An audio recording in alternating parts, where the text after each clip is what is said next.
Okay, first thing to do here is obviously clean your bike, give it a good clean, especially around the pivot bolts. This isn't too clean, so I'm going to give it a wipe down when it's all apart as well. You're going to need your bearings, the glove, some lube, so you feel like a pervert, a multi-tool set. This is my orange bearing press, £35 from Orange, some suicide washers, a drift, and your Allen keys. You're going to need an Allen key for both sides of the pivot bolt, and undo these.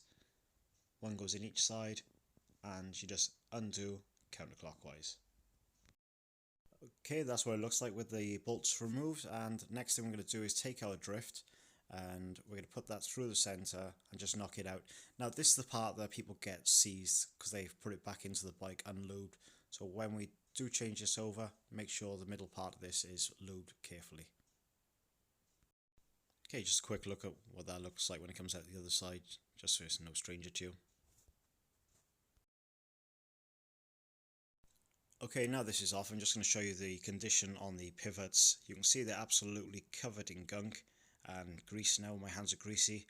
I want to point out on the back of these pivots there are two washers, so don't lose these. Be careful, they could fall down. I don't know if you can just about see them there. That's them. Want to be taking all of this off and giving them a good clean and putting them somewhere safe. You don't want to be forgetting to put these back on. And after this year, now what I recommend doing is taking your chain off and removing your rear wheel, which you won't see me do till later, but I've also tucked a cloth in to protect the frame as it comes off, because the pivots will knock the frame and they will damage it, your paintwork. Also here you'll see I've removed the front bolt from my shock.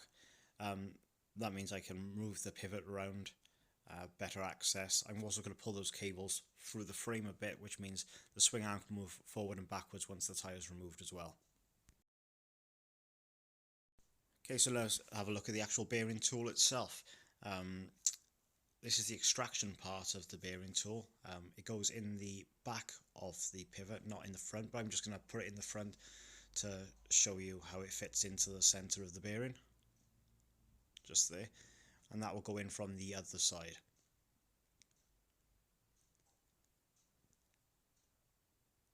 And then when that goes in the other side of the bearing, the large side of the cap will go on the front with some suicide washers. I don't use suicide washers because I've never actually marked my frame with that, and it pulls the bearing inside this.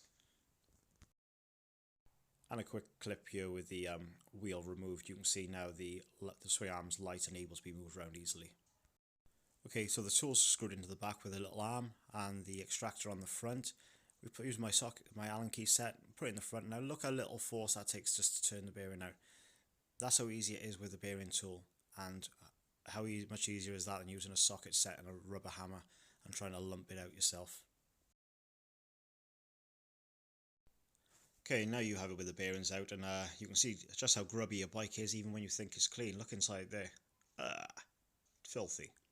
But you clean all this up first, but with the cuts it makes it look particularly easy just to get the bearings out. But positioning the bearing removal tool, I've gone white here, but positioning the bearing removal tool so that you can easily get the bearings out is a bit finicky. So I'm just going to show you here an easy way of positioning them. If I pick the swing arm up by pushing the cables into the frame, I can rest the swing arm on my knee at the back, and if you see, I've got perfect access from the back and from the front then to get the bearing tool in there.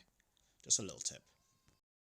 Okay, take your new bearing, just make sure it is the right size before you try and push it into your frame.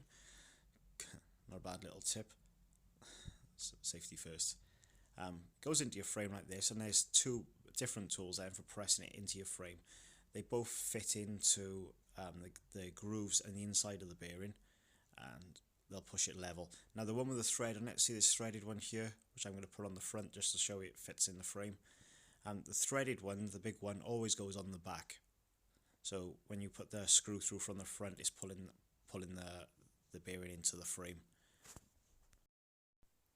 And here I am awkwardly threading this in with one hand to show you. Well, it just shows how easy the job is if I can do it with one hand.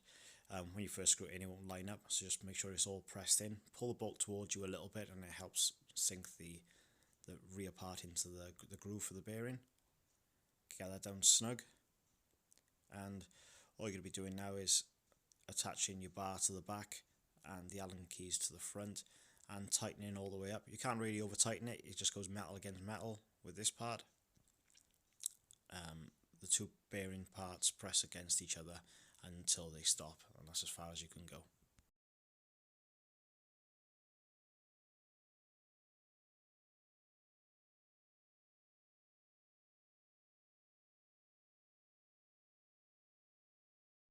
When the new bearing's in, just put your finger in there and give it a little turn. Make sure it's all smooth. That means it hasn't been put in sideways. Once they're in now, get some Park Tools poly grease in your pivot. And I also put it on the rear of the bearings. It helps the washers stick to the back of the bearing so they don't fall down on the floor.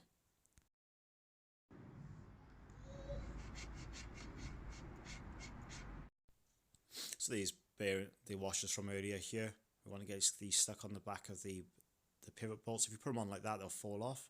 So the tip I said earlier, obviously get some grease in the very back of these with your finger, and it'll hold the washer on nicely so that when you line up the pivot bolts, they won't fall out onto the floor. Just like that. Nicely secured in place.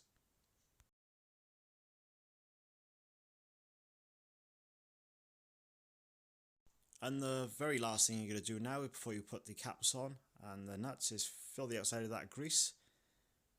Sticks on nicely, look, with the grease. And this nut thread lock everywhere. Fill the whole thread with thread lock. These are the bane of my life coming loose while I'm riding. I put thread lock on these before and you can see it's come off, but do it, cover everything. And there we have it, all back together, good as new. Okay, I hope that's some help to someone. Thank you for watching and see you again next time.